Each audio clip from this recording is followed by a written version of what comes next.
पंतप्रधान नरेंद्र मोदी यांनी पंडित जवाहरलाल नेहरू यांचा सलग कार्यकाळाचा विक्रम मागे टाकल्याच्या पार्श्वभूमीवर भाजपच्या प्रगतीपथ अभियानाची सोलापुरात उत्साहात सुरुवात करण्यात आली।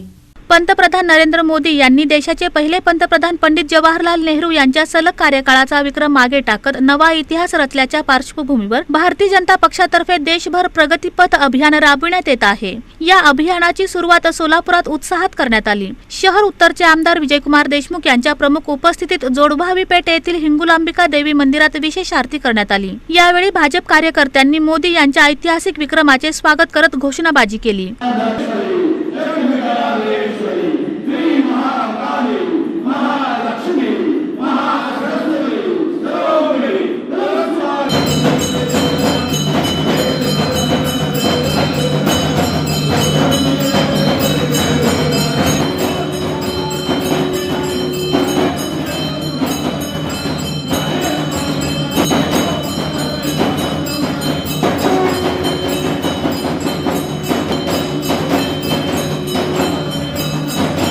यावेळी बोलताना आमदार विजयकुमार देशमुख म्हणाले, पंतप्रधान नरेंद्र मोदी यांच्या नेतृत्वाखाली भारत वेगाने प्रगतीपथावर वाटचाल करत आहे। जगभरात भारताचा आणि मोदी यांच्या नेतृत्वाचा गौरव होत आहे। देशातील दुष्ट, दुराग्रही आणि पापी प्रवृत्तींचा नायनाट करण्याची शक्ती प्राप्त हो, अशी प्रार्थना आम्ही देवीकडे केली आहे। या कार्यक्रमास नगरसेवक डॉक्टर किरण देशमुख, माजी सभागृह नेते संजय कोळी, नगरसेवक शिवानंद पाटील, अविनाश पाटील, प्रवीण दर्गो पाटील, राजकुमार पाटील, अमर पुदाले, कल्पना कारभारी, वंदना गायकवाड, माजी नगरसेविका इंदिरा कुडक्याल, किरण पवार, अजित गायकवाड यांच्यासह भाजपचे पदाधिकारी व कार्यकर्ते मोठ्या संख्येने उपस्थित होते।